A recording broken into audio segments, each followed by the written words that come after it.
The Toronto Blue Jays just sent a serious message and what was undoubtedly the biggest game of the year, the biggest regular season game in years. The Toronto Blue Jays do what they've been doing for the past month and have just been absolutely dominant. And they sent a serious message to this Yankees team. We're going to break down exactly what happened, discuss what it means going forward, as this win has some implications that are beyond just a win in the win column, way bigger than that. We're going to dive into, as well as a few other big Jays updates, folks.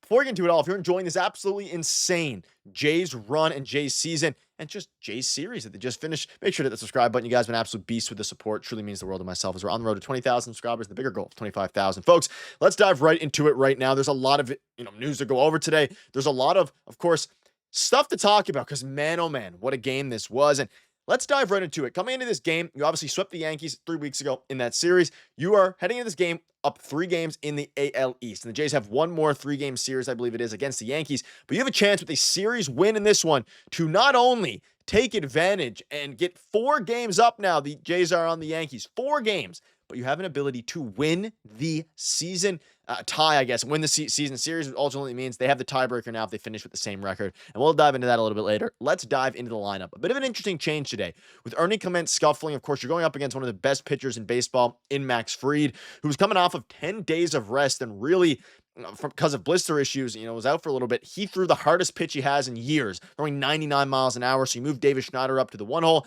had a very solid game. I got robbed in the first inning by Trent Grisham. But George Springer, massive game, 2 for 4. Vladimir Guerrero Jr., great game, 2 for 5 with one of the nastiest hits I've seen down the left field line, kept his hands in, all these different things. Bichette with the home run of the year so far this year. It's just an absolute, not even moonshot. It was a weird swing, hits a 2-run home run to put the Jays up by 4. Rogers Center absolutely exploded, and that's what you've been waiting for. That's what we've all been waiting for years now, but a very long time. As Vladdy gets on, Bichette hits a home run. Kirk getting on base. Barger got a hit. Clement had a double and a Mickey Mouse triple because Cody Bellinger lost it in the lights, I guess. Miles Straw with the biggest hit of his season, his biggest hit in 2 years for sure. He was the guy who was playing in the minors last year for the Guardians all year, gets a clutch RBI double, a fantastic, fantastic game from him, and quite frankly, a fantastic series for Miles Straw. And the Jays put up 8 runs in a game where Max Fried, their undoubtable ace, even though he's been struggling a little bit lately, is starting. And boy, oh boy, did this game have a lot of things. If you're the Yankees and you're a Yankees fan, I don't know how you watch this team play. The Yankees, that is. Their defense is quite literally the worst I've ever seen. They had more errors than they had hits for a while. They were botching balls left and right. And the Jays, they don't strike out. They haven't hit a lot of home runs. That was their first home run this series with Bichette.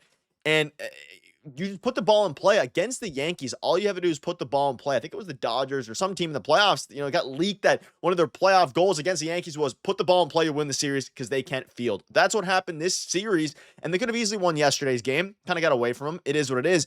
You win this game, you win the series, and the Yankees did it to themselves, but you have to give credit to this Jays team. They have guys who are playing fantastic defense. You have guys who are putting the ball in play, striking out rarely. You only strike out 4 times on the night against one of the best pitchers in baseball in Max Fried. And we're going to dive into Bassett in a minute, but it was the counterpunch. You go down 1-0 early, the Jays counterpunch. You go, and Aaron Judge hits a 2-run home run, which they probably should have walked Aaron Judge, man on third. You probably, man on third with 1 out, you probably walk Aaron Judge, right? They don't. Bassett throws 2 pitches right down the middle. Judge crushes it, 4-4 game. The Jays counterpunch, immediately score 2 runs in the bottom half of that inning. You can see here the Jays' ability to immediately counterpunch when they give up runs is one of the most impressive things about them. Unreal stuff. They haven't been hitting home runs. Bo had a huge home run today. It lit up the Rogers Center, sold out once again. 2015 vibes. But the Jays counterpunch is the biggest thing here now. And the Yankees hit home runs, have the worst defense. The Jays have elite defense and don't hit home runs as of late. We can see here, if Yankees baseball is home runs, Blue Jays baseball is what you just saw. Another good challenge, kept Schneider on base. Also want to give a shout out to the replay room tonight. They were absolutely electric. Then 2-run score on a messy infield play from hustle alone. George Springer is really setting this team's identity. And I want to dive into that a little bit. Not only is George Springer having the best year in years for him, right? But he's running hard. He scores from first on a Miles Straw double early in the game. Everybody's hustling. Everybody wants to win. They know the stakes of this game. The Jays have now clinched the tiebreaker. So if they finish with the same record as the Yankees, which is very possible, they will finish first in the AL East, which, depending on how this next series starting tomorrow against the Tigers goes, has huge implications going forward, right? But the tone is set the Yankees defense is terrible and they're just making all the right plays. And you could say some things are going the Jays way, all these different things. The Jays are just playing good baseball. That's what happens. You have to be good to be lucky, and you have to be lucky to be good. It's the way that things work in baseball. And speaking of good, Chris Bassett giving them the start of the year. And I want to give his start of the year probably, credit to two pitchers, Chris Bassett and Kevin Gausman. Of course, yesterday, Max Scherzer, give some credit to him. He had a fine start as well, but, gave up 4 runs. Gausman in game 1 goes 7 innings, unbelievable. Bassett in game 3, kind of a must-win series. Bassett goes 7 1/3, 3 hits, 3 earned runs, and didn't walk a single guy, 8 strikeouts, and he helped really take some pressure off of the bullpen that needed it. All you had to use is Justin Bruihl, who, if you had in your bingo card, Justin Bruihl pitching in late July with the Toronto Blue Jays, first in the AL East, Justin Bruihl pitching to Aaron Judge and getting a double play to get him out of the biggest jam of the season, you would have been buy a lottery ticket because it was the craziest thing I've ever seen in my life. He got out of it. Yoel Rodriguez with a 1-2-3, 1-2-3 bottom of the ninth, or top of the ninth rather, and the Rogers Center erupts. The team is absolutely electric, and I just don't even know what to say. Like, it is truly unbelievable. Now the Jays, they are locked in, right? I haven't seen a Jays team this good in a very long time. You could even debate back to 2015, 2016. You can see this here from Ben Nicholson Smith. The Blue Jays beat the Yankees 8-4 in front of a very lively 42,000 plus, improving 42,143, by the way. Shout out to the Rogers Center crowd, Jays fans crowd. Absolutely electric.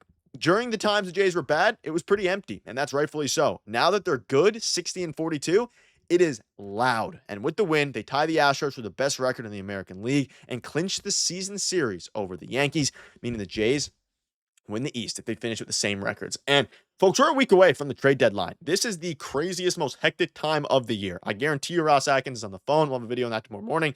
Like, trades are going to be happening. They need bullpen help badly. Like, when your bullpen is as down bad as it is right now, like, no Hoffman, Little, I don't know if he's hurt or what he's dealing with. Maybe it was just fatigue. Because he didn't pitch yesterday. He was unavailable, you would assume, because they put Justin Bruihl in, who randomly has a 2.57 ERA. Regardless, the boys did great. Chris Bassett did great. The Yankees did horrible, and the Jays are coasting right now, and they enter another huge series. You are going in a 4-game in Motown, 4 straight games on the road against the Tigers. The Jays aren't as good on the road as they are at home, and this is a crucial series. If you split the series, that's kind of fine. The goal is to win it, of course, and the Tigers have been greatly struggling, and you have your Eric Lauer going tomorrow. It's a 6:40 start. It's a little bit scary, but I think at the end of the day, the Jays are going to get the job done here. You win this series, you position yourself fantastically. But regardless, folks, they are 4 games up on the Yankees. They have firm control of the AL East, and the season is not almost over, but 60-ish games left here. So, folks, we made it this far. You win another series. You guys are absolutely fantastic. This is a truly special year for a truly special team, and you guys are special for making it this far. You guys are absolute beasts. Thank you guys for watching. We'll see you later. Cheers.